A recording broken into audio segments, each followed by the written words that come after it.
como num passe de mágica, eis que estamos aqui para trabalhar a parte de partículas fundamentais. Tá? Deixa eu até apagar ali, ó, no improviso mesmo. Né? Na sequência do conteúdo, que a gente vai trabalhar dentro do bloco 2 ainda, né? São as partículas fundamentais. Partículas fundamentais, entenda como sendo prótons, elétrons e nêutrons. Lá nos modelos atômicos, né, a gente viu que os elétrons surgem com Thomson, né? Viram lá, né? No pudim de passas, né? As passas eram negativas e tal, e lá surgem os elétrons. Para Rutherford, aí que está um detalhe, lá no modelinho de Rutherford, eis que surgem os prótons.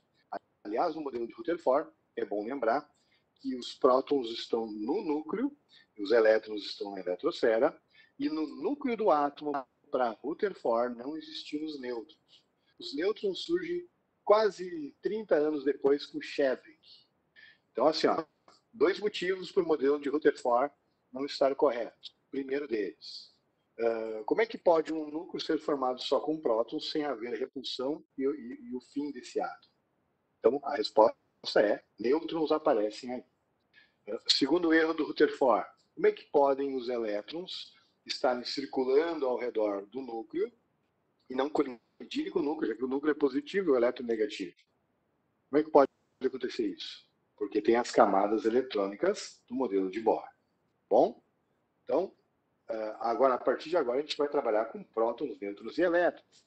Na década de 30, ali, 1930 e poucos, Chadwick descobre finalmente a existência dos nêutrons. Isso é bem importante. Tá? Então, eis que surge aqui. O que é A e o que é Z? Né? O A é o número de massa. Número de massa. E o Z é o número atômico. Muito bem. O que cada um deles representa? O número atômico é exatamente o número de prótons que o elemento tem no núcleo. Vocês, no vídeo anterior, na aula anterior, falei para vocês que lá no Dalton, né, a diferença entre os elementos químicos seria em função das massas serem diferentes. Então, átomos com massas diferentes são de elementos químicos diferentes. Eu dei exemplo do hidrogênio e do cloro. Tudo bem? Isso não é verdade, tá? O modelo de Dalton não é verdadeiro, não está correto, porque é o seguinte, é graças ao número atômico, ao número de prótons, que você determina a identidade do elemento. Isso é muito importante. E às vezes a gente esquece. O que eu quero dizer com isso? Por exemplo, vou chutar um valor. Todos os átomos que tenham 6 prótons no universo inteiro vão ser chamados de carbono. Não importa a massa dele. Tá? Então, o que dá o nome do átomo, o que o classifica para um elemento químico, é o seu número atômico apenas. Tá? Fechou? Número de massa. Aí, bom. Agora, olha só. O sódio, né? 11,23. O cloro, 17,35, por exemplo. Quero saber as 3 partículas fundamentais. Então, vamos nessa. Olha só. Primeiro, o número atômico já sei que é próton. 11 prótons. Cuida do seguinte. O número de massa, ele é A igual a Z mais N. Ou seja, o mesmo que A igual a próton mais nêutron. Vou espirrar. Perdão. Quem sabe faz ouvir. Tá? Então é o seguinte. O número de massa é a soma de prótons e de nêutrons. Os elétrons não entram nessa contagem. Cuidado, os elétrons possuem massa, mas é desprezada. Tá? Então, prótons e nêutrons têm massa semelhantes, não é igual. Prótons e nêutrons têm massas muito próximas. Elétrons possuem massa, mas muito pequena. 1836 vezes menor que um próton. Por aí. Tá?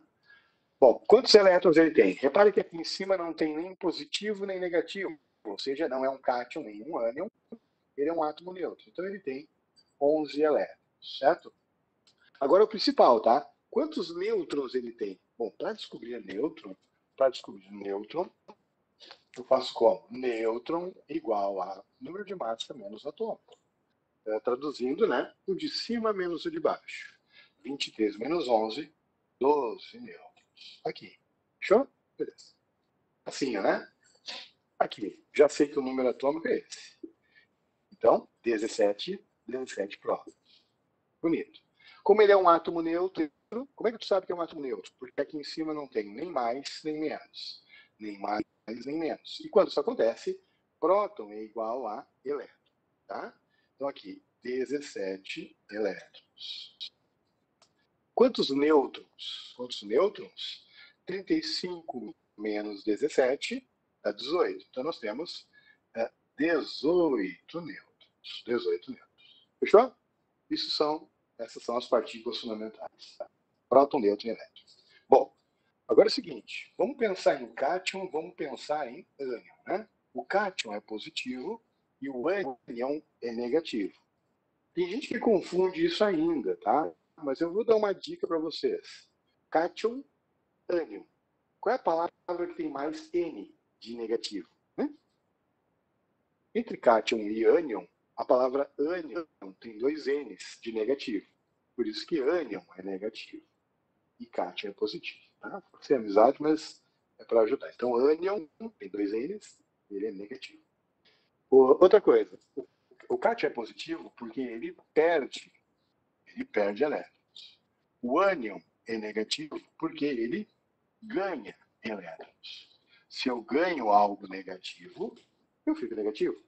Reparem que eu só posso ganhar e perder elétrons. As outras partículas, as outras duas prótons e nêutron, não pode mexer. Só pode ganhar e perder elétron. Tá bem? Então, por exemplo, no caso do Na+, que é um cátion monovalente, e o Cl-. A única coisa que vai modificar comparando os dois é o número de elétrons. Tá? Então, obviamente, o sódio+, ele tem 11, porque vai estar assim, ó, 11, 23, né? Então, ele tem 11 prótons. Quantos elétrons? Os caras, quem confunde isso aqui, vê o positivo e acha que ganha, né? P, positivo, perde elétron. Então, seria todo mundo, né? O que aconteceu? Todo mundo nasce neutro, próton igual a elétron. Todo mundo nasce neutro. Né? Aí o que aconteceu? Perdeu um elétron, que informa esse sinalzinho aqui. E o número de nêutrons persiste, não mudou. Aqui, cloreto, cloro menos, né? O número de prótons não modifica, claro que não. Então você tem 17 prótons, deixa eu só reafirmar aqui, né? 17, aqui era 11, né? 17, aqui eu botei qual? 35. Beleza. O isótopo 35. Então, 17 prótons, aqui eu tenho um elétron a mais que prótons. Então, eu tenho 18 elétrons e, claro, 18 nêutrons. Fechou? É isso aí. Esses são os íons e esses são os átomos neutros. Beleza? Uma coisa importante que pode ser comparada, né? Que é fundamental. Eu até estou procurando aqui um lugarzinho para eu comparar. Eu vou botar para cá. Vou botar para cá. Quer ver? MCQ, o professor Lenin já sabe o que é, né? Por exemplo, assim, ó, quando eu comparo o raio, o que é o raio, prof? Olha, o raio é a distância entre o núcleo e a última camada eletrônica. O raio é essa distância, é a metade do diâmetro de um átomo. Boa.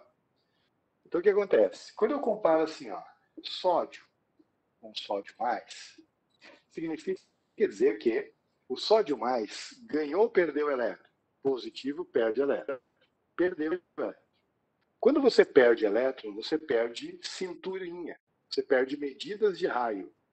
A sua eletrosfera vai diminuindo à medida que você vai perdendo esses elétrons. Certo?